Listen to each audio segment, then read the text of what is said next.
మీ కామెంట్లు నా సమాధాన కార్యక్రమానికి అన్నదాతలకు ఆత్మీయ స్వాగతం. హ్యాపీ రంజాన్ ఎన్టీఆర్ బ్రదర్ అభిరామ్ గారు. థ్యాంక్ యూ సోదర. జస్ట్ ఇప్పుడే మొలకల చెరువుకు ముదిగుబ్బ నుండి వచ్చి సిటీ కాంబో లైక్ ప్లస్ తీసుకుని వెళ్తున్నాను. గొనుగుట్ల గారు నార్త్ సైడ్ ఎక్స్పోర్ట్ గురించి వీడియో చేయమని చాలా రోజుల నుంచి అన్నదాతలు అడుగుతున్నారు. ఒక రోజు ఫోన్లు చేస్తున్నారు. ఆయన దుక్కి దున్ని రెడీగా పెట్టుకున్నారు. ఆయన నా వీడియో కోసము కొన్ని సమాచారం సేకరించాను. ఇంకొద్దిగా సమాచారం మిగిలి ఉంది. ఉగాది పర్వదినము, రంజాన్ పర్వదినము, ఇవన్నీ పండగలు. ఈ బిజీలో ఇప్పుడు వీడియో చేయలేకపోయాను. ఖచ్చితంగా చేస్తానన్నా, తప్పకుండా. ఇక రెడ్డయ్య గారు, కోలార్లో చిన్న బాసు 480, ఎందుకు మదనపల్లిలో అంత తక్కువ? వాట్ ఈస్ ద రీజన్ అడిగితే దానికి నాగరాజు గారు రిప్లై ఇచ్చారు, అది సీడ్స్ బ్రో అని చెప్పి. అన్న 480 సీడ్స్ కలిగిన మాట వాస్తవం. ఎస్ఎల్వి త్రిపురమండి వారి ఇవాళ ధరల పట్టిక మీకోసం. నాటికాయలు అయితే 60 రూపాయల దగ్గర నుంచి 200 రూపాయలు. మదనపల్లి కూడా ఇవాళ టాప్ అండ్ టాప్ 200 రూపాయలు వెళ్ళిందన్నా మీరు గమనించగలరు. సీడికాయలు మాత్రం 100 రూపాయల దగ్గర నుంచి 480 రూపాయలు. కాబట్టి నారాయణ చెప్పినట్టు సీడికాయల ధర 480 వెళ్ళిందన్నా, నాటికాయలు అయితే 60 రూపాయల దగ్గర నుంచి 200. ఈ చాలా మండీలు ఉన్నాయి కాబట్టి ఇతరత్ర మండీలో మరో 10 రూపాయలు నాటికాయల ధర ఎక్కువ ఉండవచ్చు. పెద్దగా వ్యత్యాసం లేదు మదనపల్లికి అక్కడికి. మదనపల్లి కూడా ఇవాళ టాప్ అండ్ టాప్ 200 రూపాయల ధర పట్టడం జరిగింది. ఎస్ఎల్ త్రిపుల పట్టిక మీకోసం. ఇక రాఘవేంద్ర గారు, స్మాల్ బాక్స్ అని బిగ్ బాక్స్ అంటున్నావు ఇంగ్లీష్లో అన్న. ఇవాళ పండగ వీడియో కూడా చాలా లేటుగా పెట్టిన మదనపల్లి వీడియో. అన్నదాతలకు సమాచారం ఇవ్వాలని చెప్పి ఆ కంగారు చెప్పేశాను. సారీ బ్రో, తప్పుగా చెప్పాను. ఇక చాలామంది అన్నదాతలు రంజాన్ శుభాకాంక్షలు తెలియజేస్తూ కామెంట్ పెట్టారు. మధురెడ్డి గారు, బాబా గారు, గోవింద్ రెడ్డి గారు, సోదరి రెడ్డి మంజు గారు, ఇక లోకనాథ్ గారు, చంద్రమోహన్ గారు, నాగభూషణ్ గారు, హనుమంతు గారు, మధురెడ్డి గారు, మరియు శ్రీనివాస్, చాలామంది అన్నదాతలు వాట్సాప్లో కానివ్వండి, యూట్యూబ్ ఛానల్ కానీ కామెంట్ రూపంలో రంజాన్ సభ తెలియజేశారు. వాళ్ళకందరికీ పేరు పేరున హృదయపూర్వక ధన్యవాదాలు, శతకోటి వందనాలు. శివగారైతే అన్నా రంజాన్ శుభాకాంక్షలు, జై ఎన్టీఆర్, జై ఎన్టీఆర్. థ్యాంక్ యూ సోదర. కుమార్ గారు, ఇక అన్నదాత సుఖీభవ అన్నట్లు గ్యాస్ దాత సుఖీభవ అంటే బాగుండు. నిజమే అన్న, గ్యాస్ కష్టాలు పెరిగిపోయాయి. గతంలో 10 చెబుతున్న 6 రోజుల పాటు మన దేశానికి చమురు కానివ్వండి, ఇంధనానికి కానివ్వండి, గ్యాస్ కొరత లేదన్నారు. కానీ యుద్ధం 13వ రోజే గ్యాస్ కొరత ఆరంభమైంది. పెట్రోల్ ధరలు ప్రపంచమంతా పెరిగిపోయాయి, కానీ మన దేశంలో మాత్రం పెరగలేదని చెప్పి జబ్బలు చరిచారు, రొమ్ములు విరిచారు. పవర్ పెట్రోల్ 2 రూపాయలు పెరిగిందన్న ఇవాళ. ఇక భవిష్యత్తులో మామూలు పెట్రోల్ కూడా ధర పెరగవచ్చు. ఏదేమైనా యుద్ధం ఆగిపోవాలి, ప్రపంచం బాగుండాలి.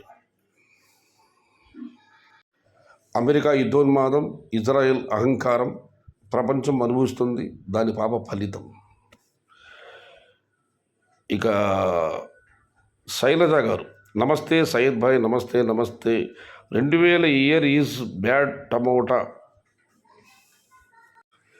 యుద్ధం వల్ల పార్సల్ ఎక్స్పోర్ట్ జరగదు, డీజిల్ ధర కూడా పెరుగుతుందని నేను కామెంట్ పెట్టారు. యుద్ధం ఆగాలి, ప్రపంచం మళ్ళీ సాధారణ స్థితికి రావాలి.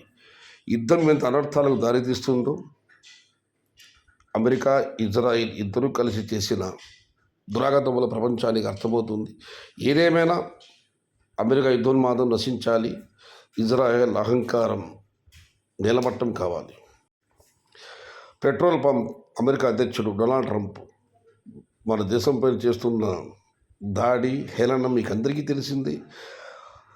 తక్కువ ధరకు చమురు కొంటుంటే రష్యా నుంచి కొనవద్దండి, మాదిరి కొనమన్నాడు. విపరీతమైన టారిఫ్లు వేశాడు. తీరా యుద్ధం వచ్చిందని 1 నెల రోజుల పాటు మనకు వెసులుబాటు ఇచ్చాడు, రష్యా దగ్గర కొనుక్కోమని, ఇరాన్ దగ్గర కాదు. తనను ఎదిరించే వాళ్ళు, తనకేమీ కాదు, నేనే పెద్దన్నను, నాదే అగ్రరాజ్యం అని విర్రవీగిన వాళ్ళకి ఈ యుద్ధం ఒక గుణపాఠం కావాలి. దీంట్లో రాజకీయాలు తావులేదు సోదర. ఇక చివరిగా రాజశేఖర్ గారు, యుద్ధం కారణంగా డీజిల్ రేట్స్ పెరుగుతాయి, లారీ ట్రాన్స్పోర్ట్ ఛార్జెస్ పెరుగుతాయి. ఇప్పుడు 50,000 ఉన్న బాడీగా 1,00,000 అవుతుంది. అప్పుడు బయ్యర్స్ లాభం లేనిది కొనరు. అప్పుడు ఎలాగో రైతుకు నష్టం ఉంది. నేను చేసిన కామెంట్ నిజమే అంటారా చెప్పండి. నిజమే కదన్నా, వ్యాపారస్తులు టమాటాలు కొన్నప్పుడు అక్కడ ధర ఎంత ఉంది, ఇక్కడి నుంచి మనం ఎక్స్పోర్ట్ చేయాలంటే బాడీ ఎంత, లేబర్ ఛార్జ్ ఎంత, ఖర్చు ఎంత లెక్కలు వేసి టమాటాలు కొంటారన్న. ఆ తర్వాత అమ్మకాలు దైవాధీనం. ఎన్ని లెక్కలు వేసి కొన్నా కూడా అమ్మకాలు ఎలా ఉంటాయో మనం చెప్పలేము. ఎందుకంటే మార్కెట్ చాలా ఉన్నాయి కాబట్టి బండ్లు ఎక్కువగా వెళ్ళొచ్చు, ధర తగ్గవచ్చు, ధర పెరగవచ్చు. కానీ కొనేటప్పుడు మాత్రం ట్రాన్స్పోర్ట్ ఛార్జీలు, కమిషన్లు, కూలీ, చెస్సులు అన్ని ఖర్చులు లెక్క వేసుకుని వ్యాపారస్తులు ఆ రేటుని బట్టి టమాటాలు కొంటారు. ఇదైతే వాస్తవం. మీరు పెట్టిన కామెంట్ నిజమే. ఏదేమైనా మన దేశం ఇతర దేశాలు బాగుండాలంటే అమెరికా పెత్తనం పోవాలి, వాళ్ళ వల్లనే యుద్ధం జరుగుతుంది. శభాష్ సోదర, చాలా మంచి కామెంట్ పెట్టారు. మన దేశం ఇతర దేశాలు బాగుండాలంటే అమెరికా యుద్ధోన్మాదం, అమెరికా పెత్తనం పోవాలి, వాళ్ళ వల్ల యుద్ధం జరుగుతుంది. శభాష్, మంచి కామెంట్. హ్యాపీ రంజాన్ సయ్యద్ భాయ్ సుబు కేన్ గారు.